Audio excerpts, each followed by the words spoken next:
in Tiden, wo ans halb fehlt, als Kinder Gottes, was tun wir dann? Wir beten, right?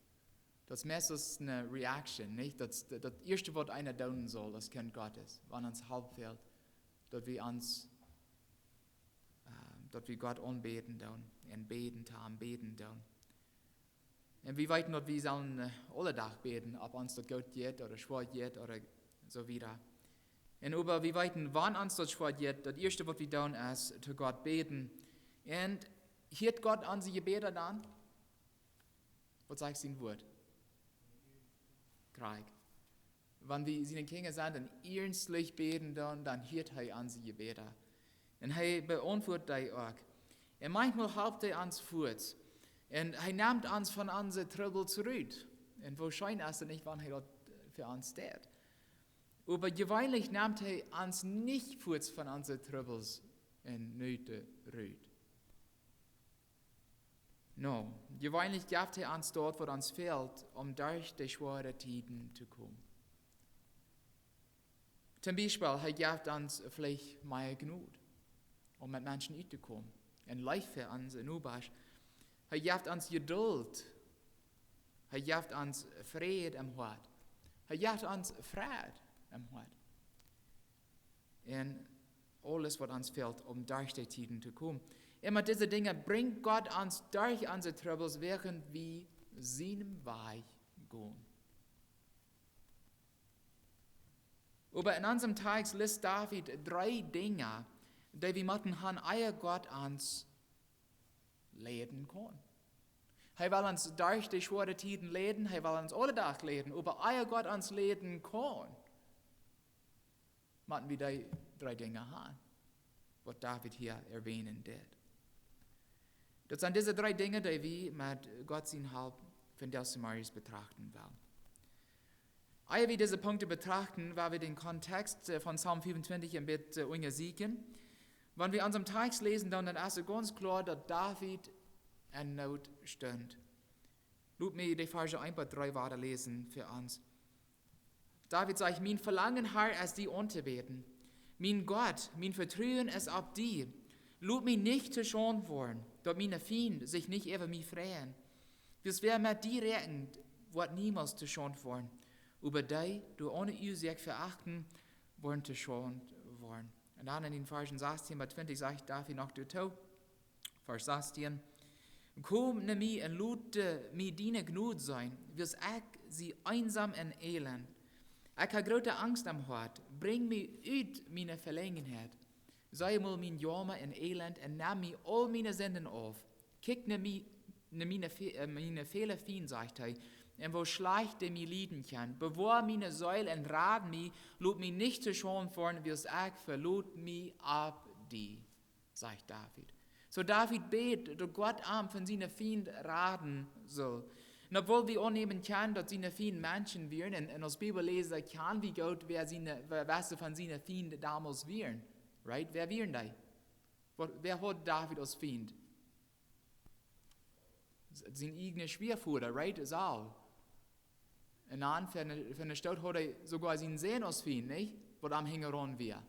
Dann gibt er noch viele andere. Und er betet Gott, dass Gott von seinen Feinden raten soll. Und obwohl seine Feinden Menschen wären, meint nicht, dass unsere Feinden von der als Kinder Gottes Menschen sind. Sind die actually Menschen? Kämpfen wir gegen Menschen als Christen? Was sagt Paulus? Wir kämpfen gegen böse Mächte, right? So tun in seine Ungehörige. Wir kämpfen nicht wirklich direkt gegen Menschen, obwohl viele Menschen uns nicht gleichen, dann wie Kinder Gottes sind. Wir kämpfen gegen so tun in seine böse Mächte.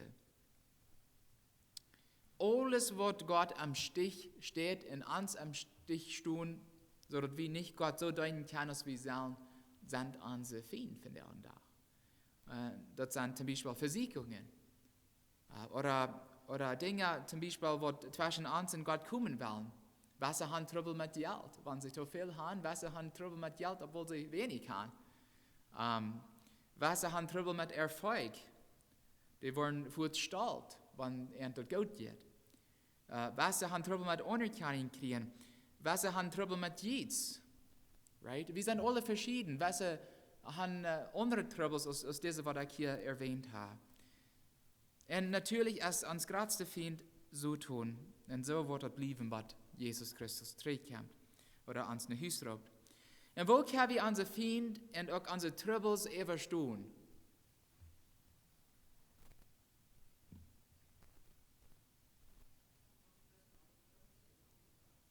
Amen. Wenn wir nicht bloß in die Troubles kriegen, wenn wir in Gott kriegen. Wenn wir Gottes Leitung im Leben hängen gehen. Er wird uns durch all die Dinge leiden. Das ist, was er tun will. Er will uns durch die Dinge leiden, durchbringen. Ja, wir werden unsere Augen immer auf Gott halten.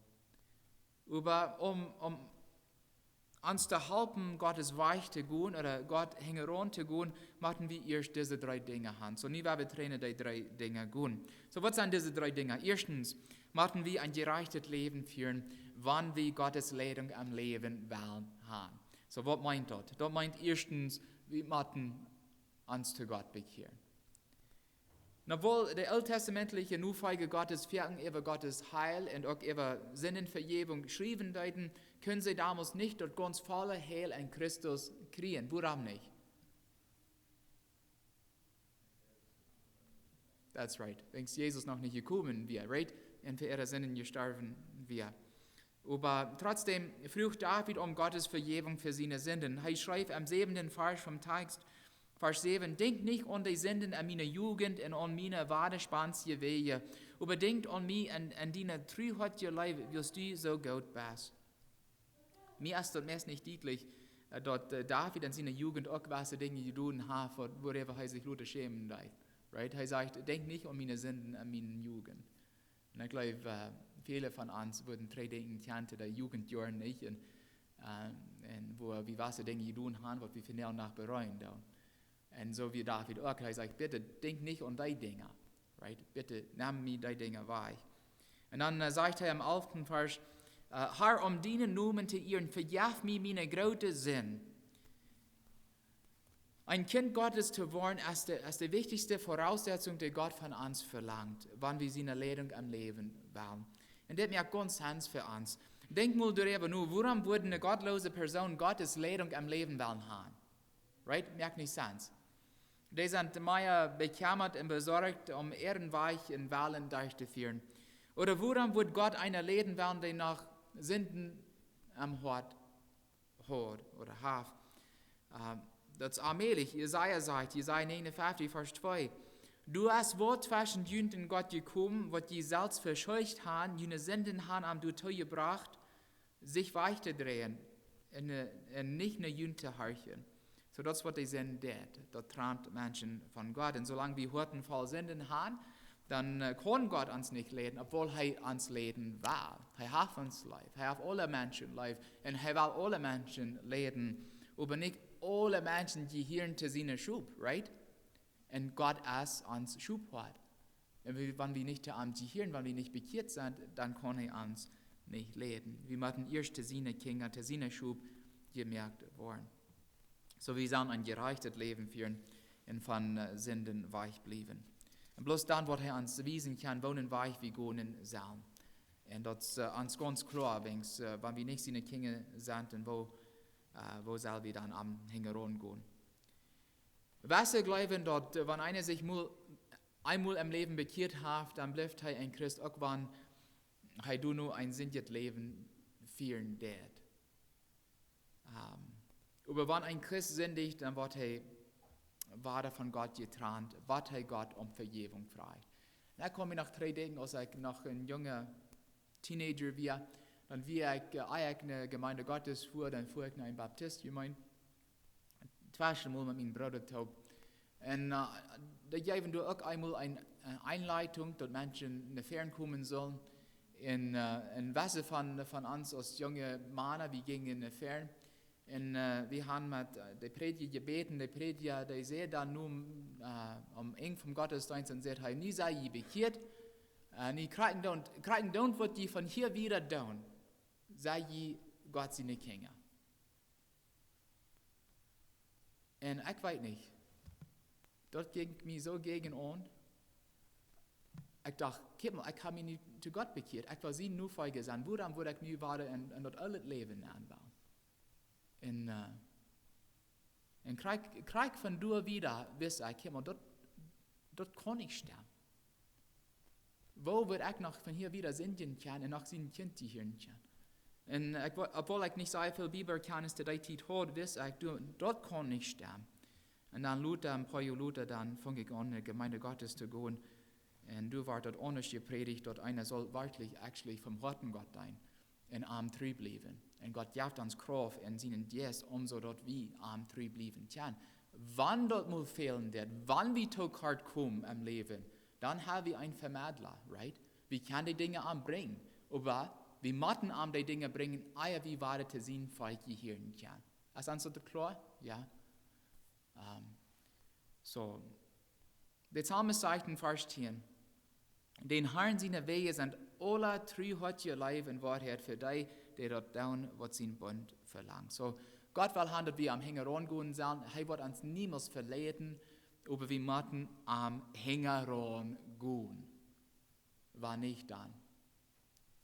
Wird nicht lang, was wir waren verbiestert sind. So, Gott lehrt seine Kinder, was reich für am Leben tun. Zweitens machen wir die rechte Utsicht.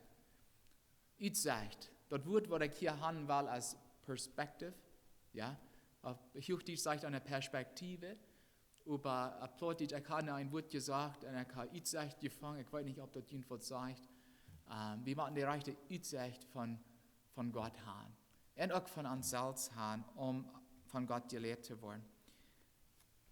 Um die rechte Utsicht von Gott zu haben, fehlt uns erst Gottesfurcht. Weil wir den Versen 12 bis 15 lesen, Psalm 25, Verse 12 bis 15. Wer ist dann der Mann, der den Herrn fürchtet, dem wird er den Weg wiesen, den er wählen soll. Seine Säule wird durchwohnen, wo dort gut ist, und seine Kinder wird dort lohnt sich hören. Der Herr hat ein Vertrauen auf die, der am Fürchten tun, der wird seinen Bund wiesen. Ich hol den Herrn immer wie es wird meine Feind uit der Schlinge nehmen. So, kriegst das am Anfang gesagt, wir müssen Gott am haben, wir müssen am Hängeron gehen, und wir müssen eine Gottesfurcht haben. So, was meint dort Gottesfurcht zu haben oder gottesfürchtig zu sein? Was glaubt ihr? Angst von Gott zu haben? Soll wir Angst von Gott haben? No. Gottesfurcht ist was anderes, nicht? Gottesfurcht hat du mit zu tun, dass wir erkennen, wer Gott ist und wo Gott ist. Der Psalmist erwähnt eine Reihe von Gott seine Eigenschaften in Psalm 25. Zum Beispiel in Vers 6 nannte er Gott mitleidend und treuherzig. In Vers 8 nannte er Gott gut und gerecht. Und dann in Vers 10 sagt er, Gott ist Wahrheit. Das sind mal was von seinen wunderbaren Eigenschaften, die Gott so wunderbar merkt. Right? Und ein Schreiber erklärt, Gottes Furcht ist eine Furcht, was uns ermutigen, alles zu tun, was wir können, um unser Verhältnis zu Gott zu halten und zu bewahren. Ich denke an meinen Vater, als ich klein war, dann wollte ich immer das Reichte tun, so dass mein Vater wird vielleicht stolz sein über mich, right? Oder mich im Bett loben, right? Käme du das gut, du das fern, und so wieder. Und Kinder, die passen sehr ab, besonders Jungs, die wollen haben, dass die Vater ihn loben soll, nicht? Im Bett, und das passiert nicht viel in weißen Familien. Und Gottesfurcht ist auch ein bisschen stort, nicht? Wir wollen dort immer das Gute tun, immer das Reichte tun, so dass Gott, wenn er eine ankicken, er sagt, guck mal, die kannst nicht, die weiß, wer ich sehe. Ich sehe den Vater, ich habe die Leib, aber du weißt mir auch gehorchen, wenn du mir Leib hast. Und wenn du kannst, das wer ich sehe. Und so muss Gott uns helfen, immer gottesfürchtig zu sein. Die rechte Utsicht von Gott der Hand helpt uns auch die rechte Perspektive oder Utsicht von uns selbst der Hand. Einer schreibt, den Herrn zu fürchten, mein Gott seine Eigenschaften zu erkennen. Er ist heilig, er ist gerecht, er ist rein, er ist allmächtig, er ist allweitend und noch viele andere Dinge.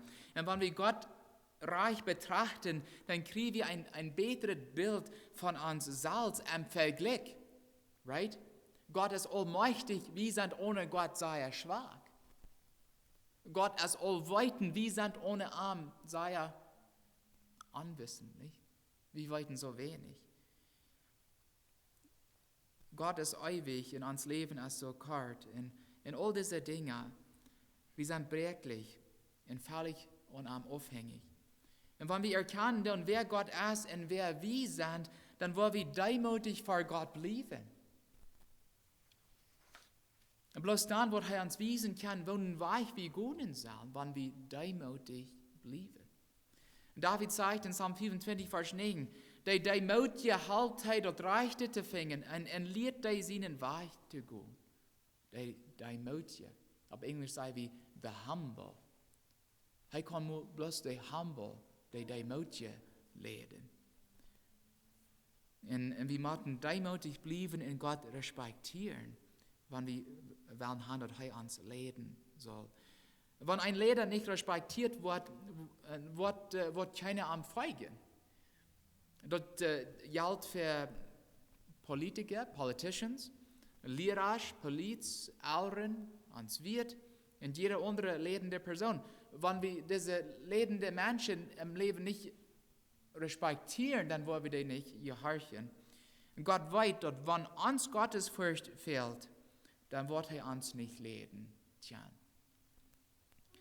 Wenn wir Gottes Leitung am Leben wollen, dann müssen wir erst ein gerechtes Leben führen. Zweitens müssen wir die rechte Aussicht oder Perspektive von Gott in uns selbst haben. Und das meint, dass wir Gott Respekt in ihr wiesen, für wer er ist und erkennen, wo abhängig wir von ihm sind. Und dann drittens müssen wir ein Verlangen haben, von Gott gelehrt zu werden. Right? Und das trouble manchmal, wenn Kinder Gottes und Gott beten und sagen, Gott, bitte help mich. Und lehr mich und führ mich in alles. Aber in Wirklichkeit haben wir noch den großen Verlangen, dass wir uns selbst lehren sollen, nicht? Und dass wir vorabgehen sollen. Und Gott kann hinsetzen. Wir müssen von Gott gelehrt worden wollen. Und David wies mehrmals sein Wunsch vom Herrn gelehrt zu werden. Er sagt, ans wo er ab den Herrn in seiner Lehrung lüht. Im 3. Vers 3, redet er von sich. Er sagt, wie es wäre mit dir rechnend, wird niemals zu schon fahren. Und dann, ich meine, Luther eben sagt, diese werden wird anders, er sagt, denn keiner wird zu Schanden, der dein haaret. Vers 5 sagt David, lehr mich in deine Wahrheit und belehre mich, willst du bist dein Gott, der mich hält. Ich rechne alle Tage mit dir. Vers 15, ich hol den Herrn immer am Uhr. Vers 21. Lass mich durch Gott und aufrichtig sein bewahrt bleiben, wie es ich rechne mit dir. Na, hast du mal geprobt, jemand das haben zu lehren, wo er nicht haben will? Menschen oder vielleicht Vieh oder Tieren? Das ist aber leicht getan, nicht? Schau, Mess nicht, right? Mit Vieh will nicht und mit kleinen Kindern, mit kleinen Kindern auch schwer sein zu tun. Ich weiß, mit unseren Kindern, wenn sie es haben, wo nicht haben wollen, das ist nicht einmal leicht, die durch Hand zu lehren, die durch Hand zu bringen. Aber wenn unsere Kinder noch klein sind, und wenn sie durch Hand machen, dann heben wir die ab und nehmen wir die mit.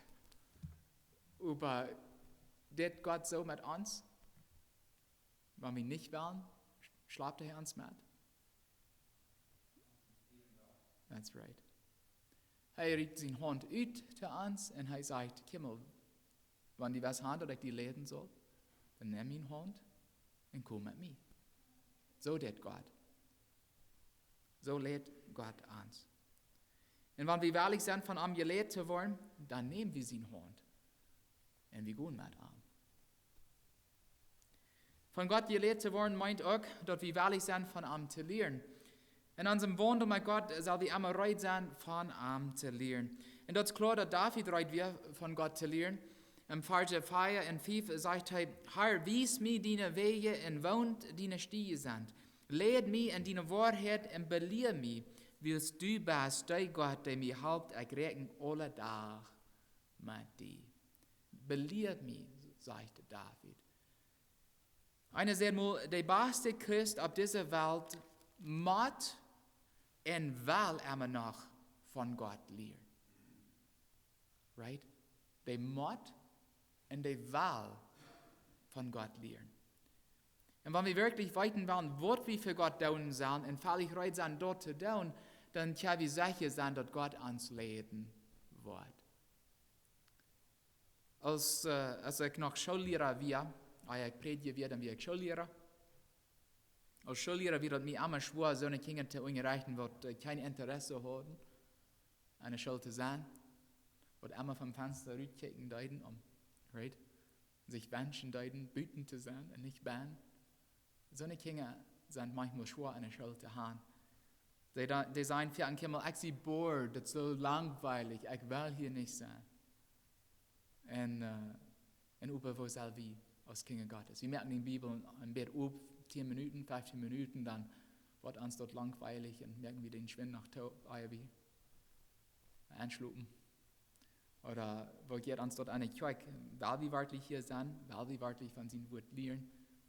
Oder als uns dort so sehr schwer, in Gottes Haus zu sein.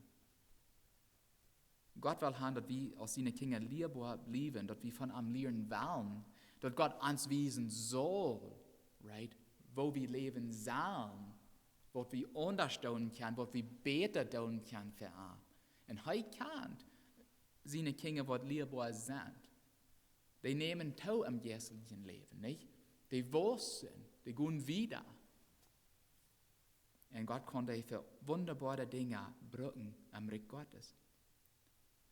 So, wir sollen von Gott lernen, aber wir können auch voneinander lernen, right? Können wir nicht voneinander lernen, als Kinder Gottes? Wir haben ein Beispiel. Wo können wir von unseren Mitchristen lernen?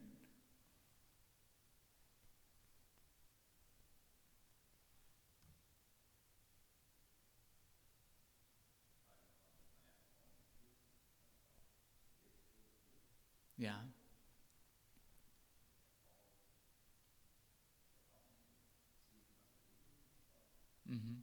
Weil wir Menschen sein dann wirklich dort, wo Gott sein Wort sagt. Ich meine, dort merkt ein Eindruck an uns, right?